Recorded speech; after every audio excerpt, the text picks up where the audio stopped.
Ce sont des gens qui regrettent peut-être le temps de Robespierre, ou en tout cas le temps de la Révolution française. La franc-maçonnerie est luciférienne. Donc on va retrouver dans ce baudrier l'équerre et le compas, à l'intérieur duquel on va trouver la lettre G. Donc ça c'est terrifiant, parce que ce sont des choses qui sont cachées, qui ne sont pas dites. Le plus étrange, c'est que ça n'était pas que physique, ça s'est accompagné d'un sentiment d'évidence de l'amour du Christ et de l'amour de Marie. J'ai vu un Christ en croix, et bien là je peux vous assurer que j'ai versé toutes les larmes de mon corps.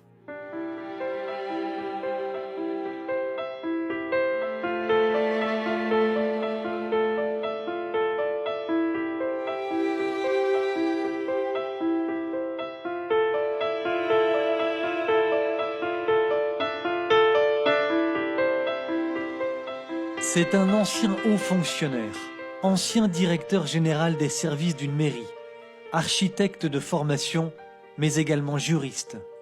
Serge Abad Gallardo a aussi été franc-maçon, initié à Bastia. Ancien vénérable maître d'une loge du droit humain, une émanation du Grand Orient, il a fréquenté les loges durant 24 ans. Il avait atteint le 18e degré.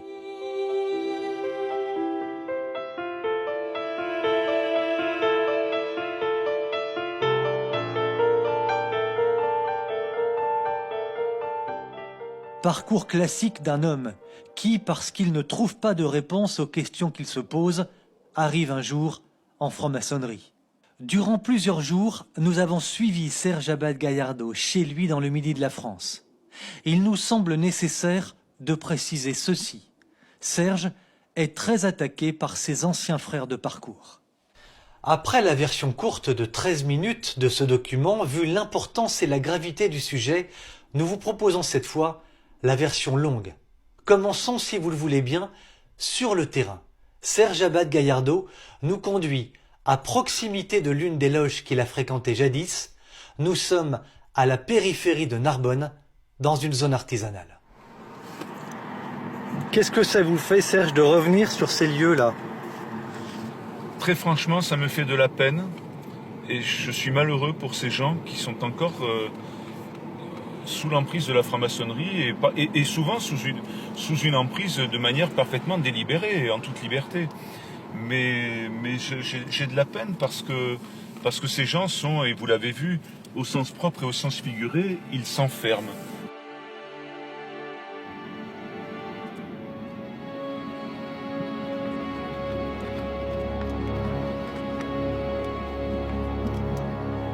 Donc cet endroit-là, vous l'avez fréquenté, vous? Oui, je l'ai fréquenté quelques années. Il y a le temple maçonnique à proprement parler, avec le décor habituel, savoir les rangées de fauteuils qu'on appelle des colonnes, l'orient, les symboles maçonniques, etc., qui est le temple dans lequel se déroulent les tenues, les initiations, les cérémonies.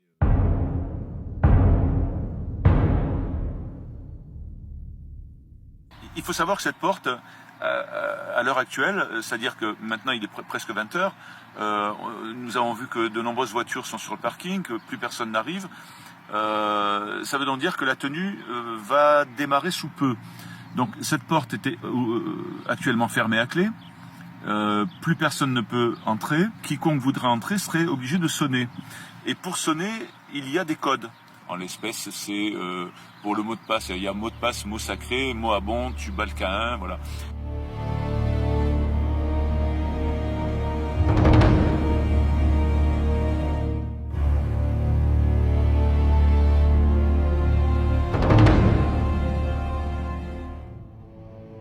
À chacun de ces ateliers maçonniques, une quarantaine de personnes.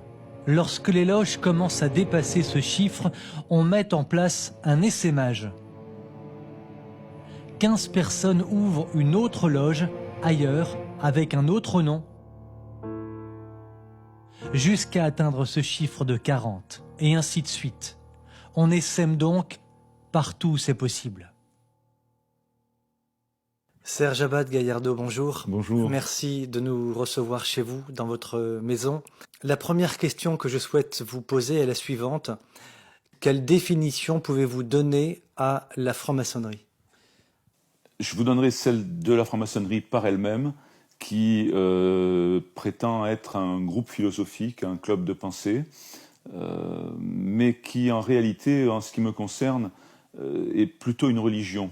Je crois que je le démontre assez facilement, et je ne suis pas le seul, puisque, bien entendu, je le démontre à partir de mon propre raisonnement, de ma propre expérience, mais également je le démontre par des écrits maçonniques eux-mêmes, notamment les constitutions d'Anderson, voire des livres rédigés par des francs-maçons très érudits et très reconnus.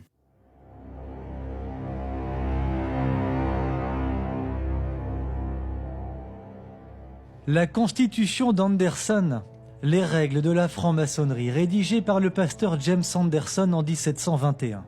Cette constitution indique clairement que la franc-maçonnerie est fondée sur la croyance en Dieu. Toute la question est de savoir quel est ce Dieu.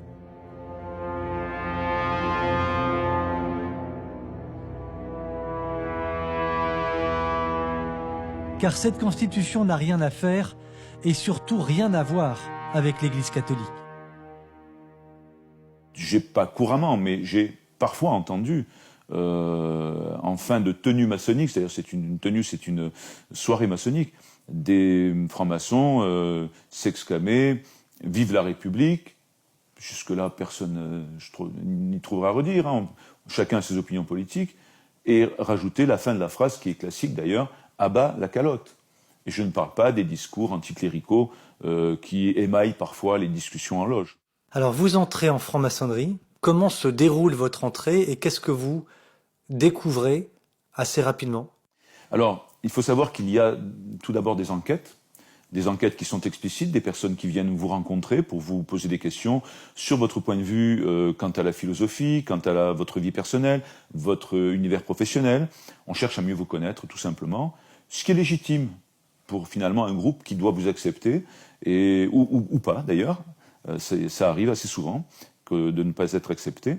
Et par contre, il y a des enquêtes qui sont implicites, c'est-à-dire que vous êtes environné de francs-maçons, vous-même d'ailleurs, sans le savoir, et ces gens-là, bien entendu, ne se découvrent pas, mais peuvent, à l'occasion, rapporter des éléments concernant vos goûts, votre personnalité, votre manière d'être.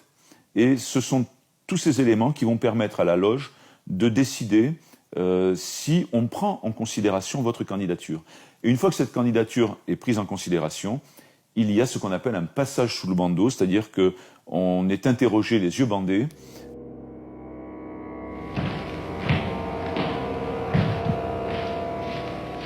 Monsieur, voulez vous frapper à ça?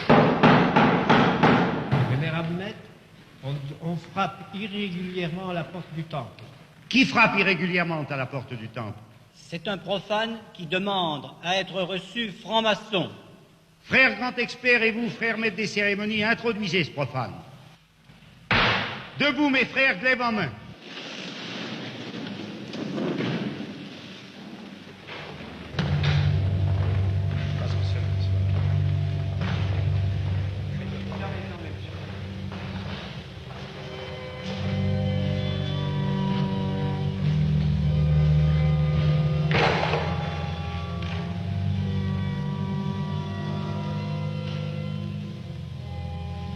Monsieur, vous allez bientôt recueillir le prix de votre fermeté.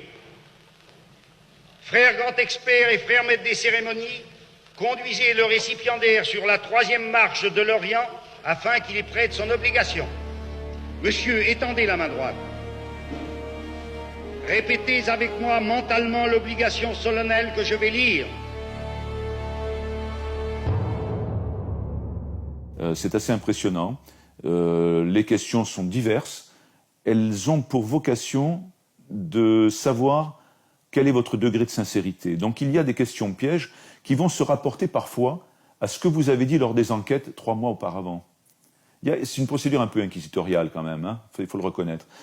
C'est pas péjoratif que de dire ça, mais c'est vrai que les francs-maçons craignent d'être infiltrés. Ils le sont de toute manière, assez peu, mais ils le sont. Et une fois que vous avez passé toutes ces difficultés, vient l'initiation qui est une série d'épreuves physiques, intellectuelles, je n'ose pas dire spirituelles, puisque j'ai un petit peu de mal avec la spiritualité en franc-maçonnerie.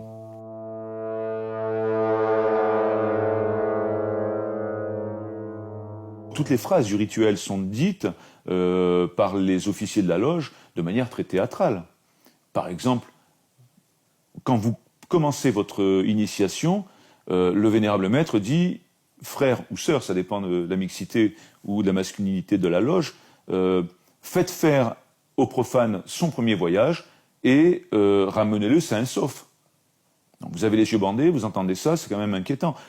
Au Grand Orient, il y a par exemple une partie du rituel qui consiste à un moment donné à allonger une personne avec une chemise blanche, tachée de rouge, qui est très semblable à du sang, de peinture rouge, comme si la personne était blessée, et il va découvrir une personne avec une épée plantée dans le ventre et pleine de sang. Et à ce moment-là, le vénérable maître dit, voilà ce qui menace les traîtres. Donc ça peut effectivement dérouter. Mais ça ne vous a pas empêché de poursuivre le parcours qui a été le vôtre pendant 24 ans? Non, parce que ni de poursuivre l'initiation, parce qu'on vous pose quand même la question tout au long de l'initiation. Persistez-vous. Parce que ce qui est un petit peu pervers dans cette histoire, c'est qu'on vous pose cette question, et finalement vous y entrez de votre plein gré. Mais il y a quand même malgré tout quelque chose qui s'apparente à de la manipulation. Ces images qu'on vous fait voir, ce rituel qu'on vous fait subir, tout ça impressionne votre esprit, mais en même temps, vous y entrez de votre plein gré. Et on y entre également de notre plein gré, pourquoi? Parce que finalement, on fait confiance à celui qui est notre parrain. Le parrain vous rassure quand même, dit les épreuves sont symboliques, vous fait comprendre qu'il y a bien sûr quelque chose d'important qui va se passer, mais que tout le monde étant passé par là, c'est pas très dangereux. Voilà.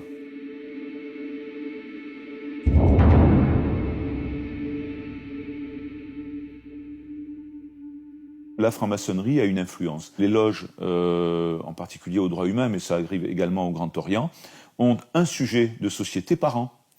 Ce sujet de société est débattu par les loges, donne lieu à une synthèse au niveau national. Et cette synthèse est transmise au gouvernement et au président de la République. Donc ces élus ont le point de vue de la maçonnerie. Et puis par ailleurs, et surtout, il y a ce qu'on appelle la fraternelle parlementaire.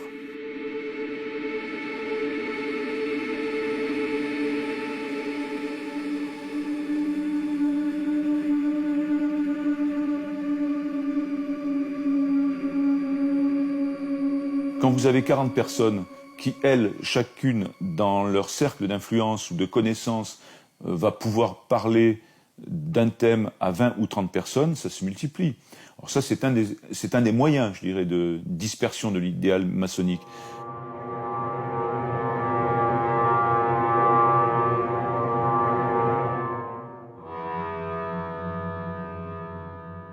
La fraternelle parlementaire est composée de francs-maçons élus ou de la haute administration nationale.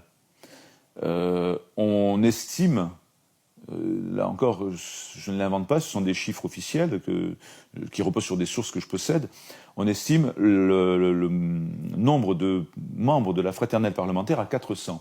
Sur ces 400, il y a 250 à 300 élus, les autres étant hauts fonctionnaires.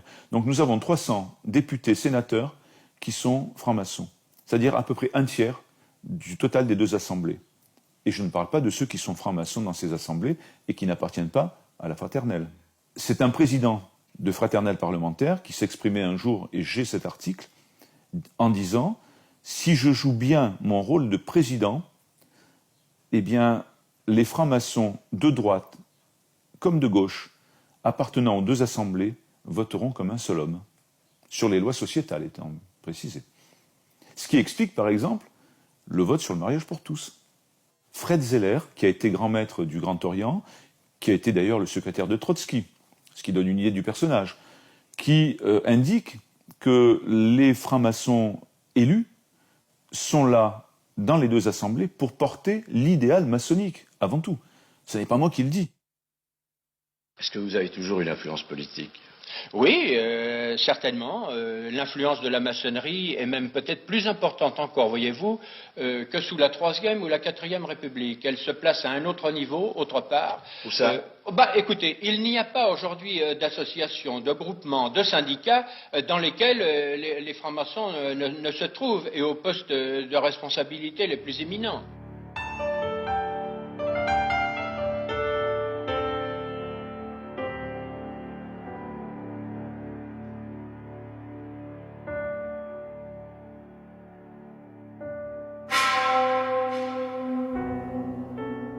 Mais si l'on croit, comme c'est mon cas, dans la République, à un moment, il faut passer par la franc-maçonnerie.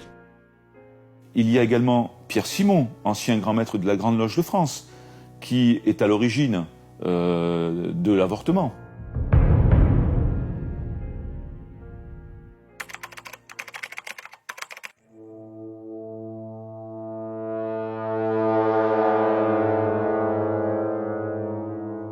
En tout cas des lois sur l'avortement, et qui explique que toutes les lois, j'ai la citation en ma possession, que toutes les lois que nous avons en France sur ces sujets-là sont d'abord travaillées et mûries en loge. Le terme de mûrir, c'est lui qui l'emploie. On mûrit les lois en loge.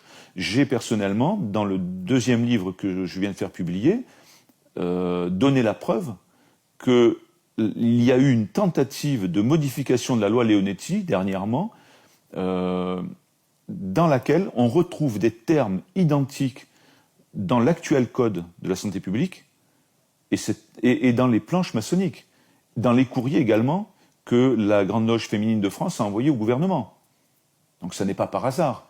Ces termes sont sédation profonde et sédation en phase terminale.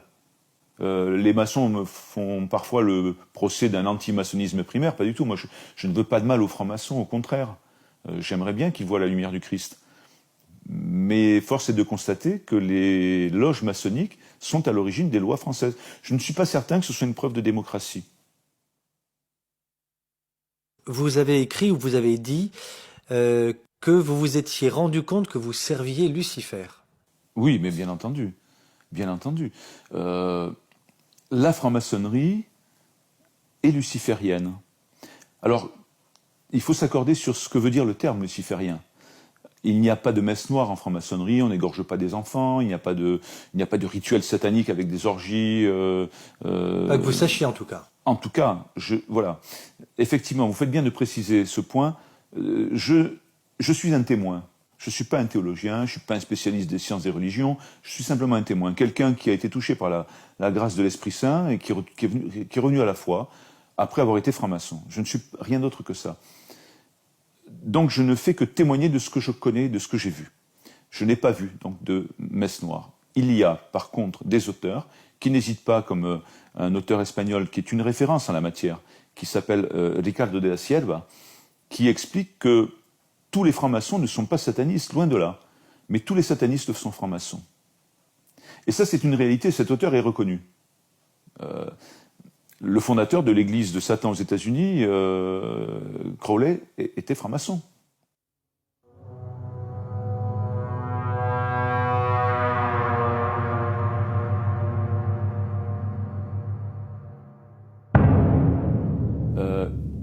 J'ai lu également qu'Albert Pike était sataniste. C'est quand même lui qui dit que la religion maçonnique, vous voyez que c'est pas moi qui utilise le terme, la religion maçonnique est la religion luciférienne par excellence. Il dit même plus, il dit que Adonai et Lucifer sont Dieu, et malheureusement Adonai est Dieu également.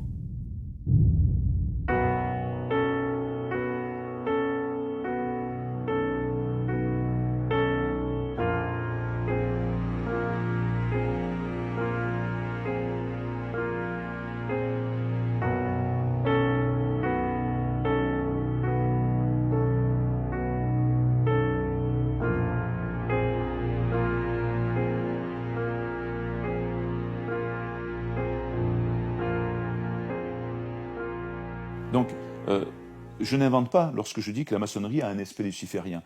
Mais cet aspect est beaucoup plus subtil. C'est quelque chose qui, comme je le disais, arrive très progressivement. Ou du moins, qu'il n'est découvert que progressivement, à condition qu'on veuille bien chercher. Par exemple, le mot qui est utilisé, il y a un mot de passe et un mot sacré au grade de maître. Ces deux mots sont Tubal-Caïn et Moabon. Tubal-Caïn, le mot du maître. Tubal-Caïn est un descendant de Caïn.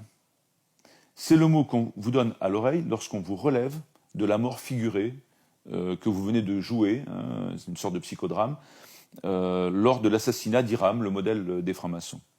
Donc vous devenez vous-même un nouvel Hiram. On n'est pas dans la résurrection, là, on est dans une sorte de réincarnation. Et on vous dit ce mot à l'oreille, Tubal-Caïn. Vous êtes donc, par filiation spirituelle, un descendant de Caïn. Et vous l'êtes d'autant plus que le deuxième mot est Moabon. Moabon en hébreu, en tout cas par son étymologie, je ne suis pas spécialiste, mais c'est en tout cas ce qui est dit par la franc-maçonnerie elle-même, signifie fils du père. Donc on vous donne deux mots qui permettent de se reconnaître entre maîtres, ou de faire valoir votre qualité de maître auprès des autres, Tubal-Caïn, Moabon. Vous êtes donc le fils spirituel du père Tubal-Caïn, lui-même descendant de Caïn. Vous êtes donc un descendant direct sur le plan spirituel de Caïn. Je pense qu'il y a de meilleures références. Alors, on pourra toujours dire que c'est mon interprétation personnelle, qu'elle est erronée, mais un certain Jean-Baptiste Villermoz, qui a été le créateur du rite écossais rectifié, il y a de nombreux rites, on y viendra peut-être. Ce rite est un rite très important en franc-maçonnerie, il est très connu par les francs-maçons. Bien, Jean-Baptiste Villermoz a supprimé du grade de maître le mot de Tubal-Caïn au motif que c'est un mot satanique. Donc, ça n'est pas Serge Abad-Gallardeau qui le dit, c'est Jean-Baptiste Villermoz, créateur au XIXe siècle du rite écossais rectifié. Donc, beaucoup de francs-maçons, parmi ceux qui sont les plus haut gradés, savent très bien ce qu'il en est. Et ce sont tous les autres, la masse des francs-maçons, qui l'ignorent. Et on leur fait la même réponse que celle qu'on m'a faite. Lorsque j'ai entendu Tubal-Caïn, j'ai été voir celui qui était mon parrain, qui à l'époque était officier de la loge, en lui posant la question de la signification de Tubal-Caïn. Et il m'a répondu, ne t'inquiète pas, ça n'est rien, Tubal-Caïn était un forgeron. Il ne m'a rien dit sur la lignée caïnite. C'est là où est le danger en franc-maçonnerie. Tout ce qui n'est pas écrit est important en franc-maçonnerie. Sur cet équerre, emblème de la conscience, de la rectitude et du droit, sur ce livre de la Constitution qui sera désormais ma loi, je m'engage à garder inviolablement le secret maçonnique, à ne jamais rien dire ni écrire sur ce que j'aurais pu voir ou entendre, pouvant intéresser l'ordre, à moins que j'en ai reçu l'autorisation. Tout ça se situe entre les lignes et nécessite une étude approfondie. Si je dis aujourd'hui aux francs-maçons, et je le dis dans mes conférences, faites attention, Tubal-Caïn, réfléchissez. Ça a une signification symbolique profonde et ça doit être étudié. Bien peu bien peu confondent le symbolique et le théorique. Or, le symbolisme n'est pas de la théorie. Le symbolisme est une manière opérationnelle d'intervenir dans l'esprit humain. On aura une antinomie avec la foi catholique. À propos de symboles dont la franc-maçonnerie regorge, il y a les symboles vestimentaires. Serge Abad-Gallardeau a conservé quelques éléments qui étaient en sa possession. Voilà, donc vous avez donc une paire de gants maçonniques. On distingue leur qualité maçonnique par le fait qu'il y ait en broderie une équerre et un compas. Et ce sont les gants que tous les francs-maçons portent en tenue. Ce port de gants est obligatoire et il a une signification symbolique, bien entendu. Il signifie la pureté des intentions. En tout cas, c'est ce qu'on explique aux jeunes apprentis à qui on les offre dès qu'il est initié. Là, c'est un tablier d'apprenti. Alors, il est porté de cette manière-là lorsque la personne vient de recevoir l'initiation. On lui accroche ce tablier autour de la taille. Nous voyons également sur ce tablier deux lettres, les M, 3 points, B, 3 points. C'est une écriture maçonnique.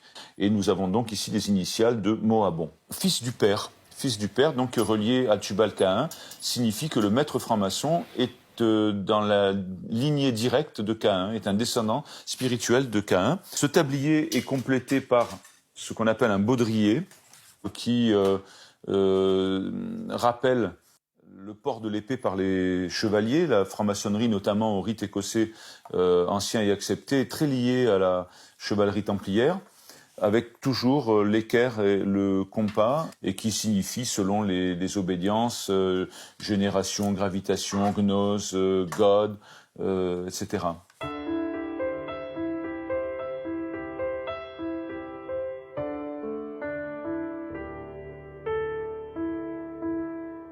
C'est une histoire à rebondissement.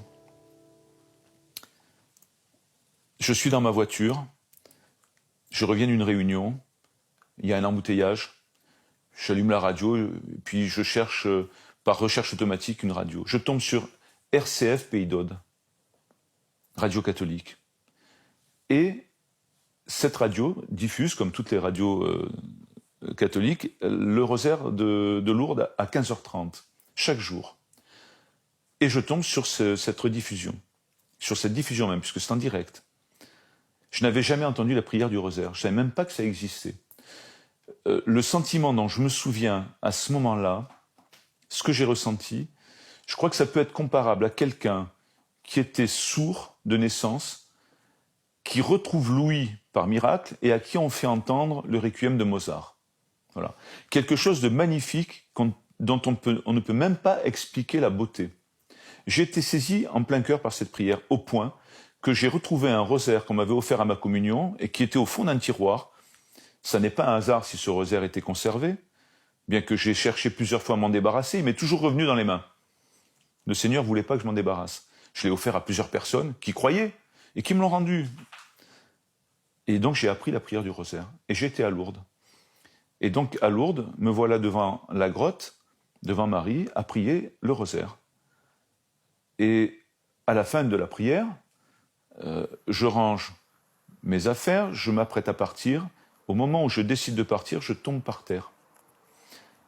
Et je tombe comme si mes jambes étaient paralysées. Je n'ai plus de jambes. Des gens s'approchent de moi. Je suis dans un état, d'abord de stupéfaction, parce que je ne m'y attendais pas. Il y a une notion de crainte quand même. Je suis un peu terrifié. Qu'est-ce qui m'arrive ? C'est quand même inquiétant quand vous tombez par terre comme ça. Puis en même temps, je regarde la Vierge. J'ai pas une apparition de la Vierge à ce moment-là, mais la statue est lumineuse. Je comprends absolument rien à ce qui se passe. Des gens viennent me relever en soupçonnant et en me le disant que je viens à Lourdes parce que j'ai des problèmes de genoux. À ce moment-là, dans ma tête, j'ai presque envie de les insulter parce que je me dis, je cours 2 fois 10 km par semaine, je suis en pleine forme. Il y a quelque chose d'anormal. Au bout d'un instant que je ne saurais mesurer, mais qui a duré un certain temps quand même, on arrive à me relever parce que mes jambes ne me portaient plus. On me relevait, je retombais, je pouvais pas. Je pouvais pas marcher. Et puis là, je rentre. Ma veste est déchirée, mon épouse s'inquiète à l'hôtel, me dit mais qu'est-ce qui t'est arrivé? Et je n'ose pas lui dire, je lui raconte que je suis tombé, j'ai glissé. À tel point, je vais voir mon médecin, à qui je demande des analyses en lui expliquant que je suis tombé au sol. Bien sûr, je ne lui parle pas de Lourdes parce que j'ai peur qu'elle fasse un diagnostic de délire mystique. Et donc, je dis besoin d'analyse parce que j'ai peut-être quelque chose du type sclérose en plaques, cancer, que sais-je, quelque chose de grave. Et donc, les analyses reviennent sans problème. Et le médecin, là, à ce moment-là, je dis, mais j'étais à Lourdes, je suis tombé par terre. Et le médecin me dit, mais écoutez, non, je comprends pas, je vois pas. Et là, je lui dis le mot fatidique, mais peut-être que j'ai un problème psychologique, de délire. Et elle me dit, écoutez, je suis votre médecin personnel depuis, enfin, en tout cas, attitré depuis 10 ans, vous êtes parfaitement équilibré, je vois pas chez vous de traces de psychose ou de névrose. Et, bon, là-dessus, finalement, je me dis, il se passe quelque chose de l'ordre surnaturel, il y a quelque chose qu'on ne m'explique pas, là. Et je vais m'enquérir auprès d'un prêtre. Le plus étrange, c'est que ça n'était pas que physique, ça s'est accompagné d'un sentiment d'évidence de l'amour du Christ et de l'amour de Marie. J'ai du mal à l'expliquer. Amour, je dirais, bilatéral. C'est-à-dire, de mon côté, j'ai aimé Marie, j'ai aimé le Christ, comme on aime la première fois qu'on aime lorsqu'on est amoureux à 15 ans. Et en même temps, j'ai senti que cet amour était bien plus grand de leur côté et qu'il me revenait en retour. Et que même il venait en priorité, d'abord. Et c'est ce qui m'a poussé à faire une retraite dans une abbaye. Voilà pourquoi je me suis retrouvé devant les portes de l'abbaye de la Grâce. Ça a été très étrange. Et lorsque je suis entré dans la cellule, qui était celle qu'on m'avait réservée pour cette semaine de retraite, j'ai vu un Christ en croix et je me suis mis à pleurer. Je suis quelqu'un qui ne pleure pas. Vous savez, les gens qui sont d'origine andalouse sont très fiers. Et mon père m'a toujours éduqué en m'apprenant qu'un homme, ça ne pleure pas. Et je ne sais pas pleurer. Eh bien là, je peux vous assurer que j'ai versé toutes les larmes de mon corps. Voilà. C'est l'histoire de mon retour à la foi. Bien sûr, après, il s'est passé beaucoup de choses. Mais tout ça a été quelque chose de Voilà, j'ai compris que la divinité maçonnique, le naturalisme divin de la franc-maçonnerie n'était qu'un concept, une idée philosophique, et que Dieu était une expérience, au contraire de cela. Le Dieu des catholiques, le véritable Dieu, est une expérience personnelle. Et il nous aime. Et je me suis aperçu finalement, non pas par mon propre raisonnement, mais par la grâce de Dieu. C'est aussi simple que ça. Que finalement cette lumière maçonnique, c'est une petite ampoule, à côté de l'explosion nucléaire qu'était l'amour du Christ. Donc effectivement, oui, je suis soigné, je suis réparé, je suis sauvé, probablement. Rien n'est jamais acquis. Rien n'est jamais acquis. Dieu nous donne la possibilité de répondre à son appel. Et nous pouvons faire comme le mendiant au coin de la rue, à qui on va donner un billet. Si nous gardons le poing fermé, on ne prendra jamais ce billet. Et Dieu agit comme ça avec nous. Aujourd'hui, oui, j'ai la main ouverte. Et je crois surtout que je vis un amour extraordinaire, qui ne peut pas s'expliquer. Là est la ressemblance avec le secret maçonnique. Mais ça n'est qu'une ressemblance formelle, parce que le franc-maçon croit qu'il est en marche vers la découverte de son propre secret, mais en franc-maçonnerie, on n'est pas en psychanalyse. On cherche une vérité, sa propre vérité, mais on ne trouve que soi-même. Et soi-même, nous sommes très pauvres sans le Christ. Nous ne sommes rien. Aujourd'hui, j'imagine que pour rien au monde, vous ne reviendriez en arrière. Ah non, non, non. Je ne changerai pas le mode de vie sur le plan matériel que j'avais auparavant avec celui que j'ai aujourd'hui, qui n'est pas difficile, mais qui est plutôt modeste, si je devais y laisser la spiritualité que j'ai trouvée en Christ. Pour rien au monde. À choisir, je préférerais devenir mendiant dans l'amour du Christ que riche ou aisé financièrement dans l'éloignement du Christ. Pour moi, la question ne se pose même pas. La question ne se pose même pas. Il y a le monde et il y a Dieu. Il y a Mammon et il y a Dieu. Et j'ai fait un choix. J'ai fait un choix. Il est clair. Et j'espère qu'il est irréversible. En tout cas, pour ma part, je le pense irréversible. Et j'imagine bien que de la part du Christ, Dieu étant fidèle, il ne m'abandonnera jamais. Il est tout le temps là. Il m'aide. Je traverse des difficultés terribles, terribles. Mais je tombe et il me relève. Et Marie est là aussi.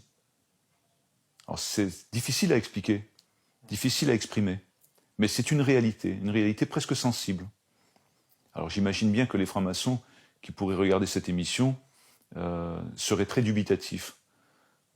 Alors je les invite à deux choses. D'abord, lire un livre récent. Je ne parle pas de mes livres, vous voyez, je ne fais pas de publicité sur mes livres. Un livre extraordinaire que vient d'écrire le cardinal Sarah, qui s'appelle « La force du silence ».